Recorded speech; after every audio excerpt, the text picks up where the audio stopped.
Responsibility to self-inspire, touch your health, cut the bullshit. Okay, now bring it on, listen. All the shit I say sounds specific. All my DNA sounds prolific. Keep on showing up, that's terrific. Modern times have been hella liquid. Show them what you got, but no did it. Hey, loyalty, love, and respect. Hey, loyalty, love, and respect. Hey, loyalty, love, and respect. Loyalty, loyalty, loyalty, love, and respect. Loyalty, love, and respect. Hey, loyalty, love, and respect. Hey, loyalty, love, and respect. Loyalty, loyalty, love, and respect. Hey, loyalty, love, and respect.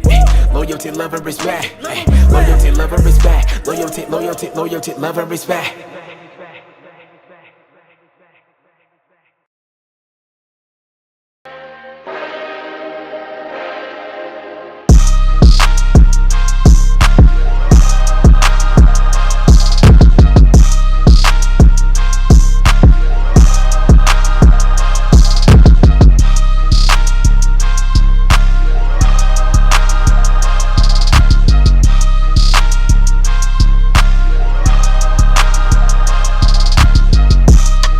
Runaway Boys, we're international.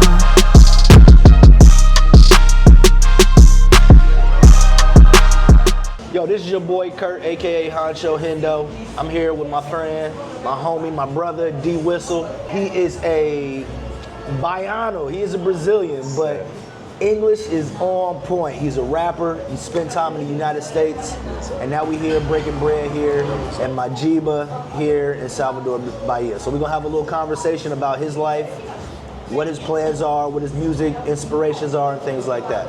Yes, sir. So, as far as the music, who is your inspiration, first of all? Man, that shit is easy. Like Pac all day. Wake up in the morning. I wake up in the morning to Hail Mary every day, bro. For real? That's actually right. That's like religion for me. You know what I'm saying? Like that's the. I didn't have no tattoos till last year. I had the opportunity to get my first tattoo. I got the first lines from Hail Mary. Right? That shit, So like, it's a real big inspiration. It's a real shit, yeah. But Pac is different, man. Pac is like, it's beyond music, you feel me? Like, Pac me has got me through the worst times of my life, you feel me?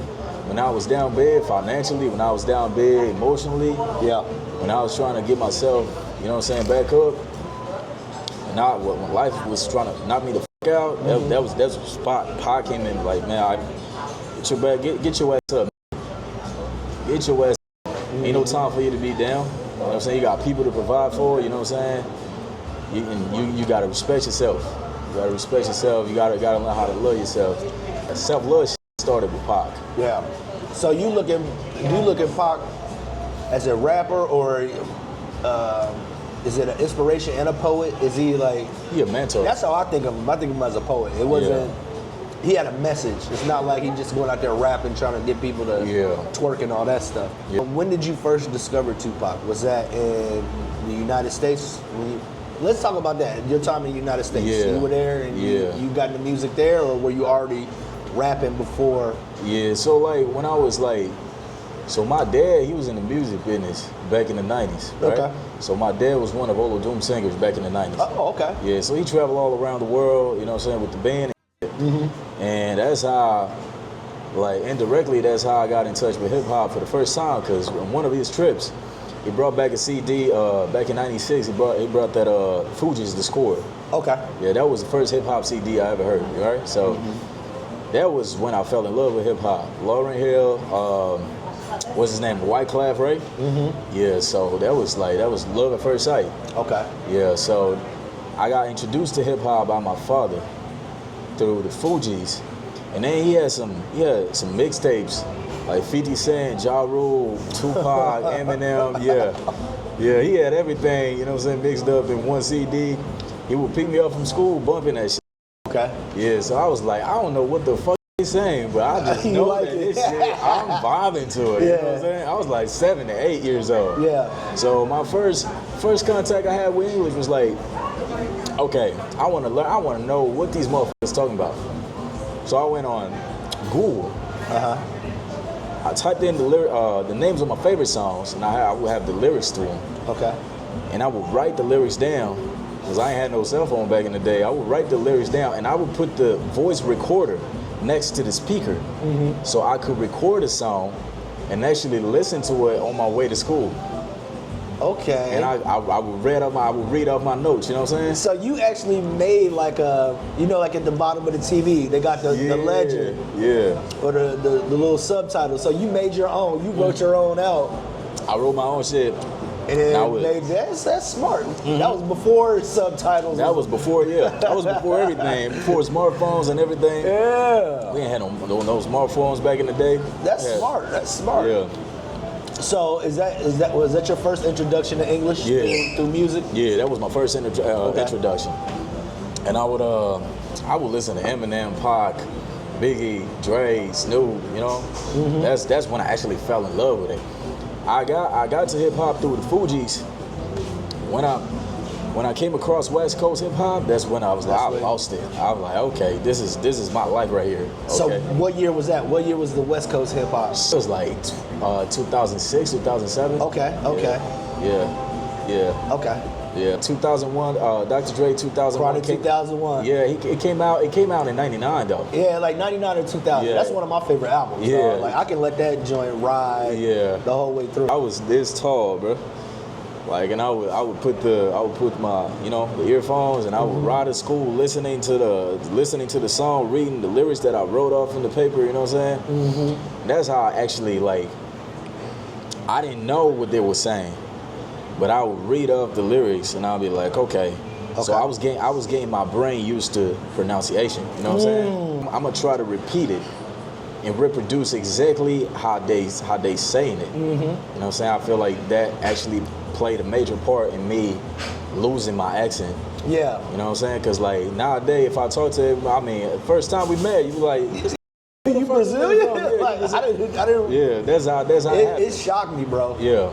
That's how it happened. So you think you lost your accent based on just music? Basically, yeah, music. 100%. That's what's up. That's 100%. what's up. Because I know a lot of Brazilians that speak good English. Yeah. But they still got that accent. Yeah. You've eliminated that entirely. So like when I've even been around you when other Americans come, I'm like, yo, you Brazilian for real? Yeah. Like, so that's cool, man. Yeah, sir. So let's fast forward to your experience in the United States. Yeah. Did that experience help you improve your English, or was it like, did it help you understand the meaning of words, or how did that work? Yeah, because like moving to the States and actually being embedded in the content and like all the context possible, you know what I'm saying? Because like I went to the States on a scholarship. I was granted with a scholarship, with a full coverage scholarship provided by the Brazilian government, so I could study engineering in the States for a determined period of time. And when I actually got there, I was like, okay, so now it's time for me to put in practice everything that I've learned through all these years and see if I actually got it, right? So I've always written poetry and but that's when I went to the States and when I actually got that confidence, being able to go to the classes and understand everything that the professors were saying and he's matching them A's and you know what I'm saying, on the class, I'd be like, okay, I actually got it. I got exposed to new expressions, I got exposed to new ways to approach different situations that I had no idea before actually being immersed in the context, right?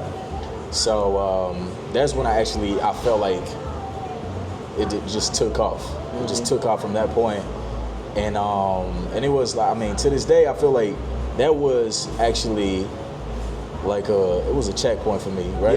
Yeah. So it's like, okay, I had my life before I moved to the States, and I had my life after I moved to the States, after I came back from the States, right? So it's definitely, I'm definitely two different people. You know what I'm saying? Like it's Wesley before moving to the States and actually started rapping it, and me after I came back. So what places did you actually stay in the United States? I know you said California. Yeah. Did you stay some other places too? Yeah, so when I first moved to the States, I went to a small ass town in Missouri, 2 hours away from St. Louis. It's called Rolla. Okay. So it's the home of the Missouri University of Science and Technology. That's where I went to. So I spent a year over there. City ain't got shit. It's Missouri. Yeah, Ain't too much. It's a, you know, I was 19. I moved to the States, moved to Missouri, and it's an engineering school, right?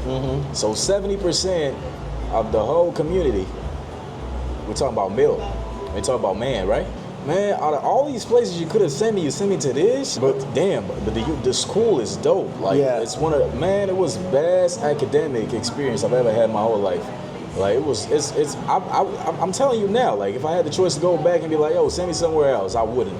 You would go back to Missouri? I would. Really? I would. I fuck with the school. Like it's a great vibe. You know what I'm saying? It's the school, but not like the. Nah, fuck Missouri. Nobody give a fuck about Missouri. But the school, like the community, you know what I'm saying? Like that was one I got to know different people from different parts of the world. You know what I'm saying? I got to actually get familiar with the fraternity shit that goes on in the States, you know what I'm saying? Like, you was in a fraternity? Nah, I wasn't. Oh, you just knew the people. Yeah, I knew some people. I know some people from it's Phi Beta Sig. There's so many fraternities. Yeah, Phi Beta I was in the military, so I don't know all those fraternities. Yeah, I know like the I had castles, some the main homies. ones. I had some homies in Phi Beta Sig. It's an African American fraternity. Yeah. Yeah. So yeah, that was when I got exposed to all that. You know what I'm saying? So I feel like definitely I wouldn't be here talking to you the way I am right now, and I wouldn't be at the place I am now in life if it wasn't for that experience. So being in college actually gave you an opportunity to immerse yourself in the culture, because not only you doing it academically, you get to meet friends, and they get to teach you all the good and the bad of English and all the culture and stuff like that. So exactly, that's what's up. You keep in contact with them still, or? Yeah, I do. Okay. I do. Some of them I do. Okay. Yeah. That's what's up. Yeah. You gonna tell them to come down here? Man, I do. Sometimes I tell them to be like, yo, man, y'all gotta come here, check the weather, check the, you know what I'm saying? Everybody wanna come to Brazil because of the girls, right? Yeah. Most of these motherfuckers out there in the States, they be like, yeah, man, what about, I think it was, when was it? I think it was January. Who was at Bahia? It was me and my boy Seven. Yeah. Who was at Bahia? And I had the 76er shirt. I had a red do-rag and some shit like that. Two motherfuckers from the States, they approached me. They were like, yo, bro, where you from? I said, I'm gonna fuck with these niggas. I said, I'm from LA. They said, yo, bro, where the hoes at, man? You at Baja at fucking 3 p.m. You look around, the sun is out, and you ask me where the hoes at? Passing by girls and women passing by like every 3 seconds. That tells me a lot about you, fellas. If you ask me on a fucking Saturday at 3 p.m. where the hoes at, that's something wrong with you. Something wrong with you. Yeah. So who is Bahia for? What kind of people do you say should come to Bahia? If you're not coming here looking for girls, what would be like an interest? Man, speaking of Salvador, like I've been around. So after I left Raleigh, I moved to Atlanta. I lived in LA too. But Salvador is still my favorite place in the world, right? I feel like if you're looking for a relaxed, chill life in which you can just relax and enjoy the weather and enjoy the people and enjoy the food, and you just want to vibe, you know what I'm saying? Like you don't want to be on that club and party and shit. That's the place. That's the place for you. You know what I'm saying? Like I don't feel like people actually like partying and like that high party scene. I don't feel like that's the place. That might be the place for you, but like, cause Salvador got a lot of partying and got a lot of.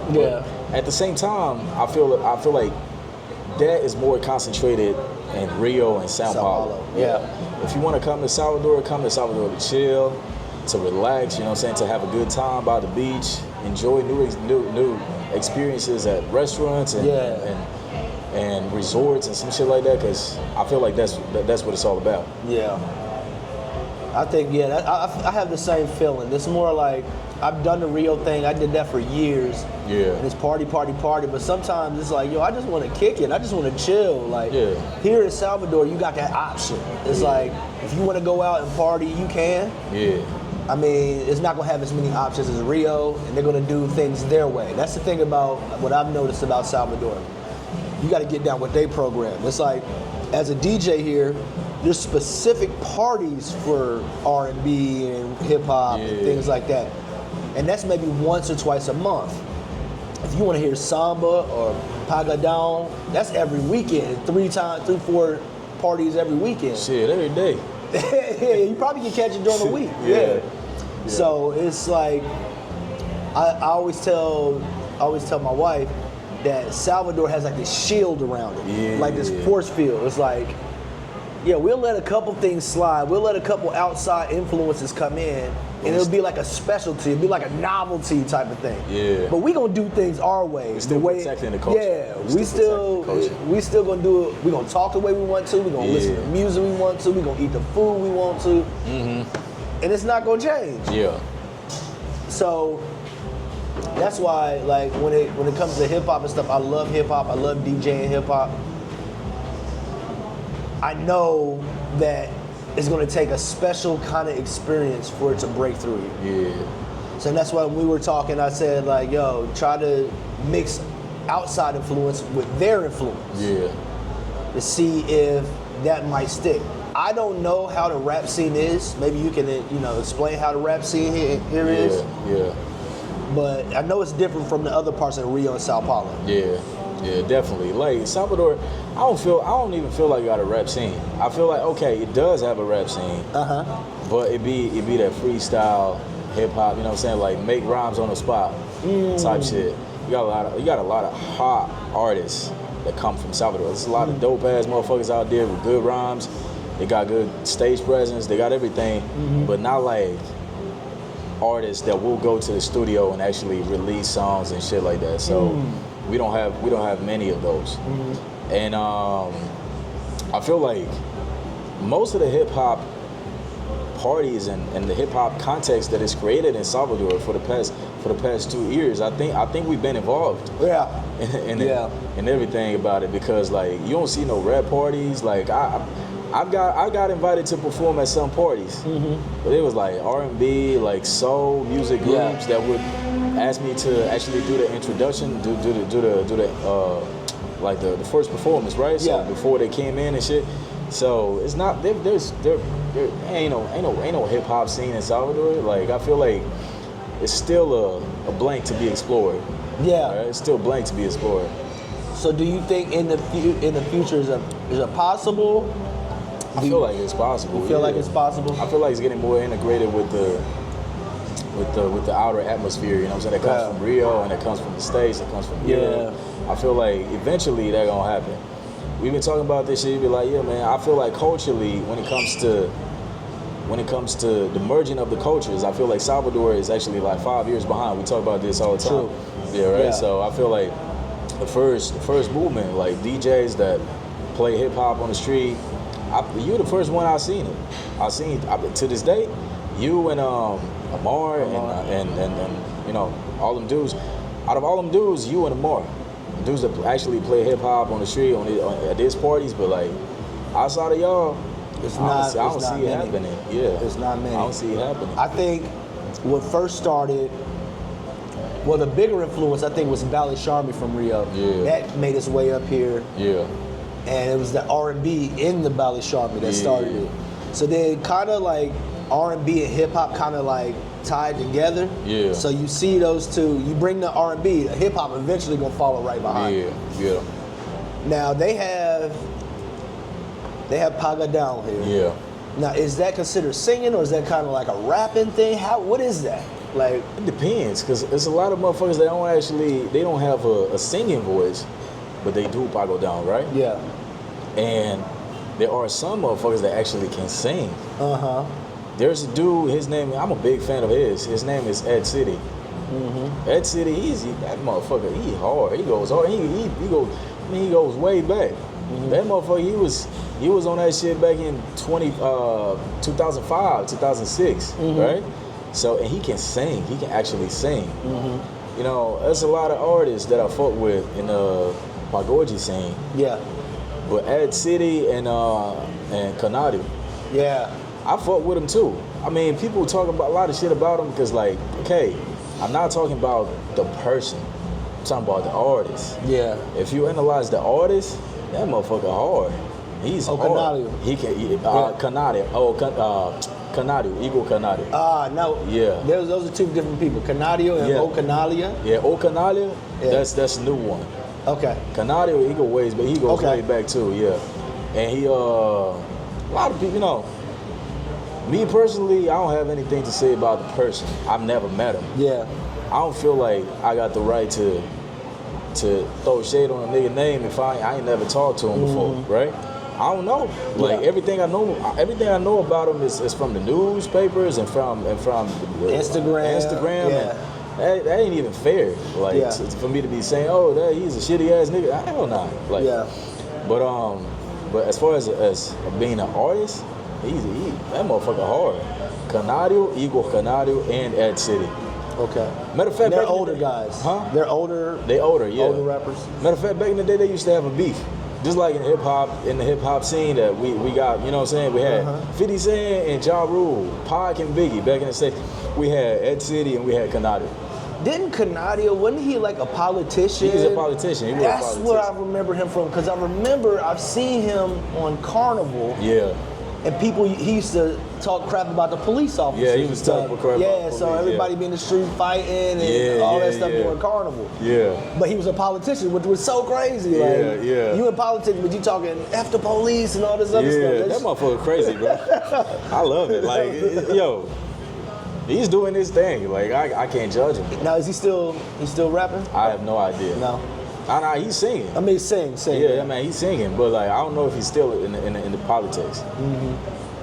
So are you a fan of Pagadon now, the new stuff, or? If I go somewhere and they're listening to it, I vibe to it. I bow my head and shit, but like, it's not like I'm gonna go on Spotify and be like, okay, I'm gonna listen to some Pagadon now. Like, if you were at a Pagadon party, would you feel comfortable there, or would you be like different, like a little bit, like, yo, I gotta go? Nah, I'd be good. Okay. I'd be fine. I fuck with it. Like, it's a nice vibe. It's a nice atmosphere. You know what I'm saying? Because like, just for the rhythm itself. Yeah. If nobody's singing shit, but if you're listening to the instrumentals. Yeah, the instrumental. Yeah. If you got a good band like who actually kills the instrumental shit, you don't need nothing else.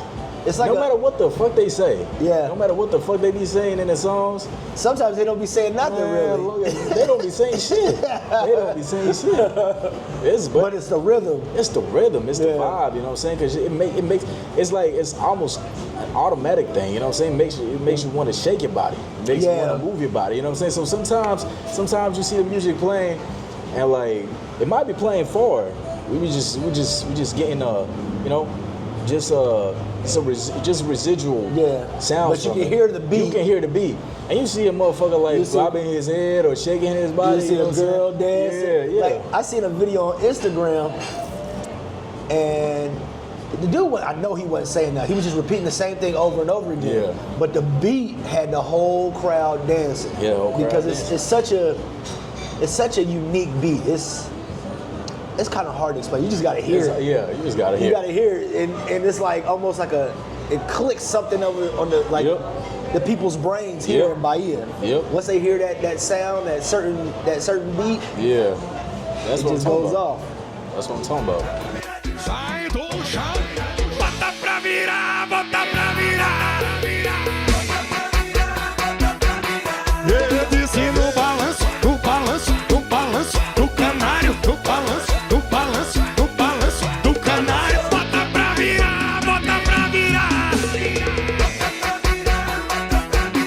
Eu disse no balanço, do balanço, do balanço, do canário, do balanço, do balanço, do balanço, do canário. Quando nós estiver passando, não precisa se assustar. É o balanço que vem da rua, deixa o groove te levar.